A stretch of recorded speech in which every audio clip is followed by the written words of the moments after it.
وبالفعل شوف ما إن غمض رسول الله عيناه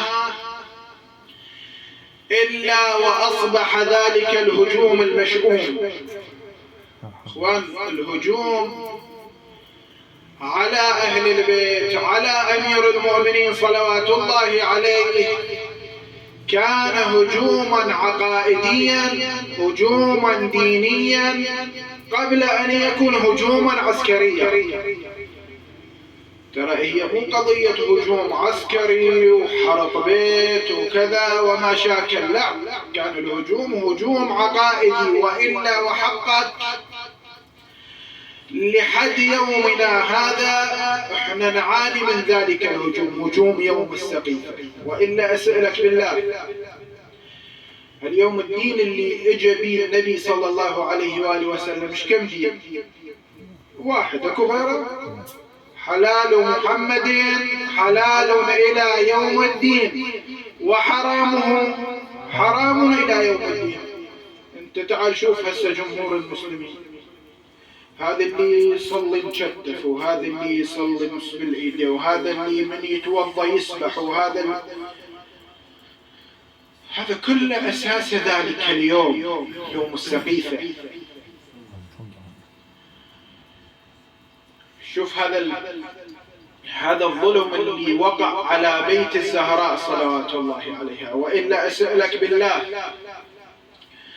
الزهراء كان عمرها، أكثر الروايات تنص على أن عمر الزهراء كان 18 سنة، 18 سنة.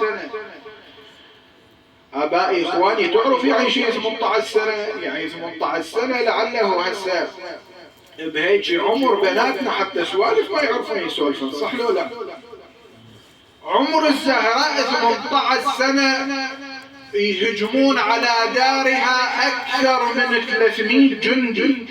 خاف يوم من الأيام تسمع الهجوم على بيت الزهراء وما شاكل. تعرف ايش قد هجموا على بيت الزهراء؟ هسه إذا أريد أحط لي فرد 100 زلمة هنا بالشارع ومو يسدون الشارع، صح لو لا؟ أكثر من 300 جندي هجموا على دار الزهراء صلوات الله عليها، جيشوا الجيوش على دار الزهراء. شو السبب؟ شو القضية؟ شوف المؤرخين يعللون ذلك، يقولون اكو فرد رواية حب نقولها لك. احنا سامعين انه لما اصبح الهجوم على بيت امير المؤمنين صلوات الله عليه قد كسروا ضلع فاطمة عليها السلام، كسروا ضلعها، صح ولا لا؟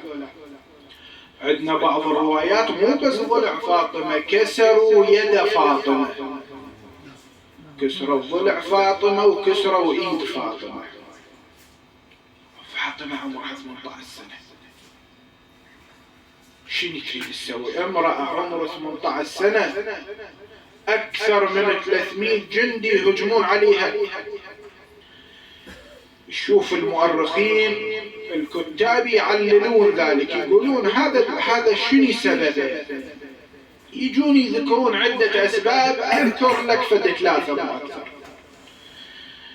يقولون أول سبب الأول، هذا السبب الأول، إنه أمير المؤمنين لما اعترض على البيعة، وأمير المؤمنين مو أنا وإنت وكذا، لا، يعني علي هذا أمير المؤمنين إذا ما يبايعهم يعني سلب المشروعية من تلك الخلافة، صح لو لا؟ يعني ماكو فرد مشروعية إلى خلافتهم. يقولون جاءت مظلومية الزهراء صلوات الله عليها نتيجة عدم مبايعة أمير المؤمنين لدولة الخلافة، هذا السبب. بس ركزوا يا جزاك الله خير. السبب الآخر شنو هو؟ يقولون جاء بسبب مطالبة الزهراء بحقها وحق وأولادها وحق بعلها أمير المؤمنين. اليوم اللي يطالب بحقه مكروه، صح ولا لا؟ وأي حق اجت تدافع عن الزهراء؟ مو تتصور الزهراء اجت تدافع عن نخلات ورثها إلها أبوها النبي صلى الله عليه وآله، اجت الطالب بأموال كذا، لا.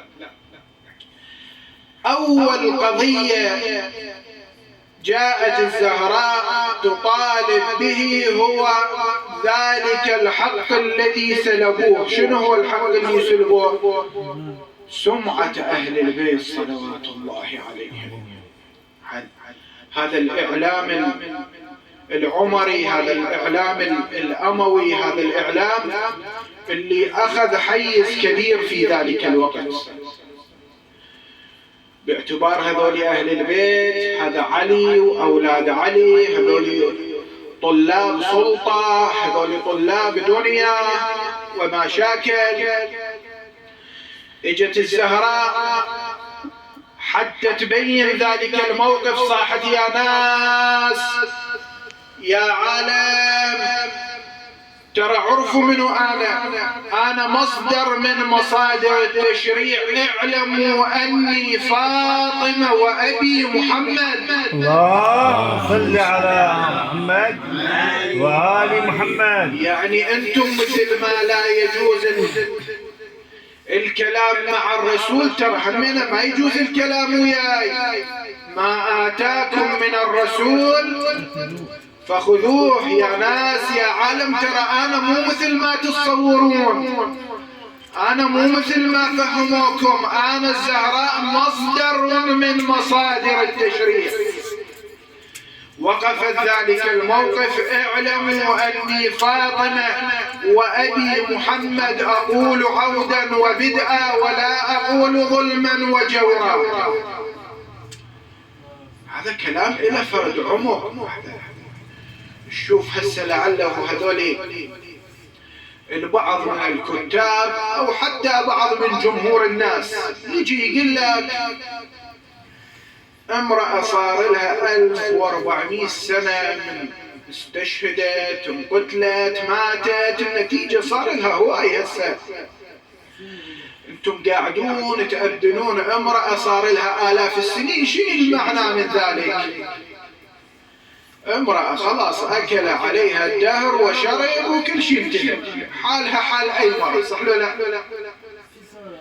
مولاي اليوم الزهراء مو حالها حال أي امرأة ماتت وانتهت الأمر، لا، الزهراء تمثل ذلك الدين الذي أتمسك به. اليوم الزهراء تعتبر مصدر من مصادر التشريع. شنو مصدر من مصادر التشريع؟ أنا لعله قايلها في مجالس أخرى. اليوم المعصوم فعله وقوله وتقريره حجة. اليوم المعصوم من يشوف فرد خطأ وما يردع ذلك الخطأ يعني أمضى بصحة ذلك، صح لو لا؟ الزهراء لما نشوف ذلك الموقف السلبي من دولة الخلافة وما شاكل وما تقف أمام ذلك، يعني الزهراء وافقت وأمضت على صحة ذلك العمل. هسه هذا السبب الثاني. شنو السبب الأول قلنا؟ السبب الثالث جاء ظلم الزهراء صلوات الله عليها نتيجة الحقد الدفين، وهو هذا الأهم والعياذ بالله. اليوم نشوف تقرأ الروايات النبي يقعد أمير المؤمنين يسد الأبواب إلا بيت علي أنت خليفتي، أنت وزيري، أنت هذا مو فرق شيء هين على الجماعة. شوف مجرد أن استشهد النبي صلى الله عليه وسلم، هو النبي هم يقول للأمير المؤمنين، اسمع هاي الرواية، يقولون كان النبي صلى الله عليه وآله يغمى عليه ويفيق. هاي اللحظات اللي سببت لنا الويلات. النبي قال آتوني بقرطاس، ما خلوه، صح لو لا؟ فقام يتكلم فرد كلام شفوي، قال له يا علي اسمع، أنت وزيري وخليفتي، فإذا مت خرجت لك ضغائن قوم وسلبان حق. يعني شنو؟ يعني الكره هذا كله راح يطلع عليك يا علي، هاي الأحقاد كلها راح تطلع. وسلبان ذلك الحق، يا حق الخلافة، حق الله سبحانه وتعالى، هذا كله مولاي نتيجة ذلك الحقد. هذا شاعر يخاطب الإمام صاحب العصر والزمان صلوات الله عليه، يقول له مولاي ما سن الضلالة سوى الأولى هجموا على طهر البتولة دارها. احنا اليوم نعيش هذه الويلات جزاء تلك ذلك اليوم، يوم السقيفة. وحقه هسه هاي 3 آراء نقلتها لك على وجه الاختصار. كل احنا سامعين انه النبي صلى الله عليه وآله أمر علي بن أبي طالب بالصبر. احنا اليوم لما يتراجع آراء الفقهاء وما شاكل، نشوف مثلا يجوزوا لك الدفاع على العرف والعرض وما شاكل والمال. طيب ليش هذا القانون تعطل ويا أمير المؤمنين؟ شوف أمير المؤمنين يظلمون الزهراء أمام عينيه وما يقدر يتحرك. اخواني في القضية، احنا في اذهاننا الشجاعة هي بس حط سيفك وعارك، صح لو لا؟ علي امير المؤمنين تجاوز تلك الشجاعة، فاصبح علي شجاع في صبره. وهذا اقصى قانون الشجاعة.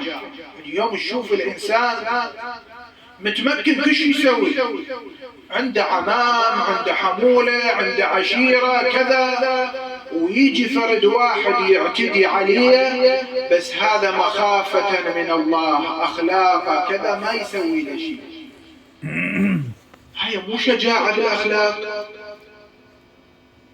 أمير المؤمنين صلوات الله عليه كان بإمكانه أن كل شيء يسوي، ولكن كان علي بن أبي طالب شجاعا بصبره. هذه يصور لهم فرد فكرة، انتم مو تصوروني أنا ما أقدر. أخذ ذلك الرجل بتعبيرنا مسح بيه القاع، أخذه من جلابيبه كظة من ملابسه ومسح بيه القاع. انت مو تتصور انا ما اقدر اسوي شيء، كل شيء اقدر اسوي، ولكن وصية النبي صلى الله عليه وآله هذا انا من اجل ذلك انا ما اقدر اتحرك، من اجل ذلك قيدتني تلك الوصية. شنو وصية النبي؟ اخوان بس على وجه الاختصار، من ضمن الاسباب التي من أجلها أوصى النبي صلى الله عليه وآله أمير المؤمنين بالصبر.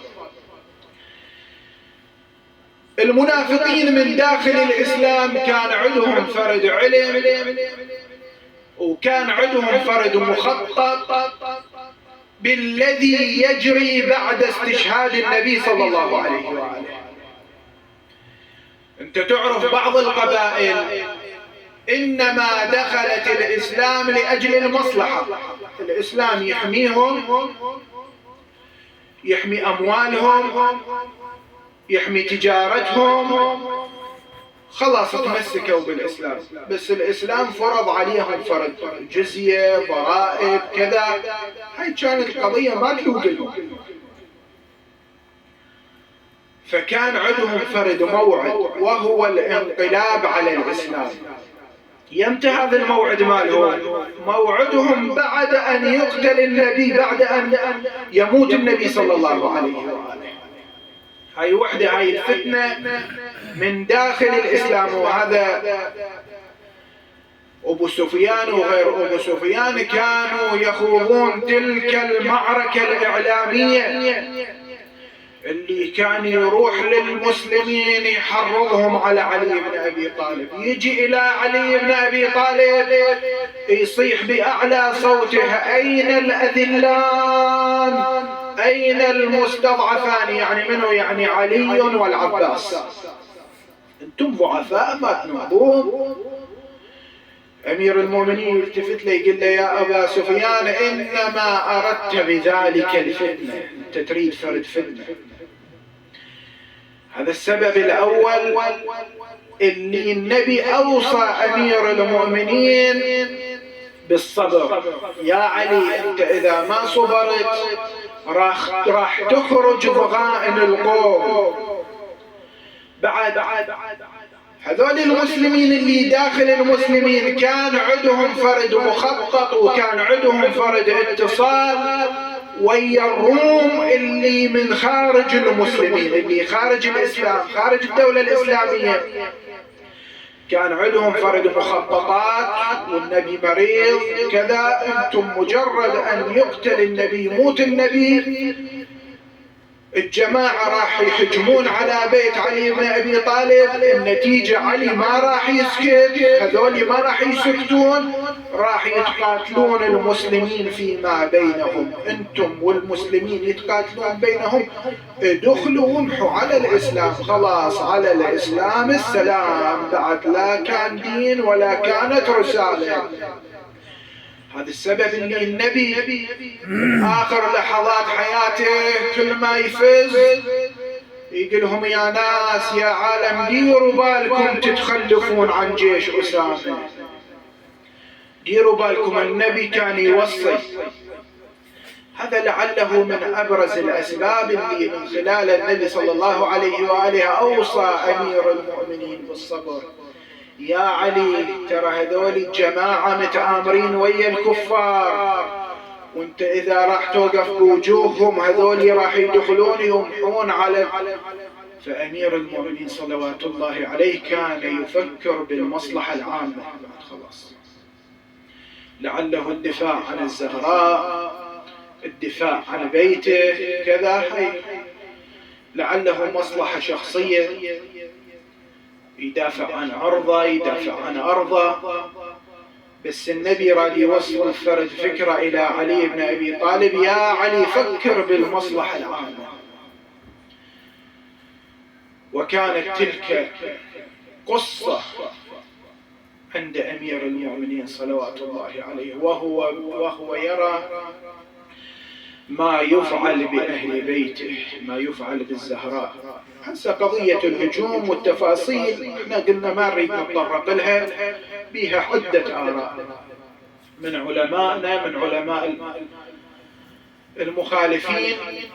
بس إن شاء الله هاي تطرقنا إلى جملة الروايات لعله المتفق عليها. شوف، بعد أن غمض رسول الله صلى الله عليه وآله عيناه، أصبح ذلك الهجوم المشؤوم على دار الزهراء صلوات الله عليها. قلت لك أكثر من 300 جندي يهجمون على بيت الزهراء. قد قيل فيها فاطم، قال: فاليوم نعصرها على الزهراء، نحرقها على الزهراء. هذا الشاعر يقول: عصروها وأولادها نصب عينها، تخاف عليهم والضلع دامي، نادت: اعصروني واخرج الروح التي أفديها دون ولدي، وعلي إمامي، فعصروها وأنبتوا في صدرها المسمار بكل حقد وانتقام. يا رسول الله لو عاينتهم بما قد فعل أولاد الحرام. نعم، بهذا الحال الحسن عمره 7 6 سنوات، الحسين كذلك 5 سنوات، يشوفون أمهم الزهراء تعصر بين الحائط والباب، أطفال. الحسن: يا جداه يا رسول الله، ليتك تنظر حبيبتك الزهراء بما يفعل بها يا رسول الله. يقول بسد الباب يحكي من سمعته، يا لرجس جتال للمحسن عرفت، والله بسد الباب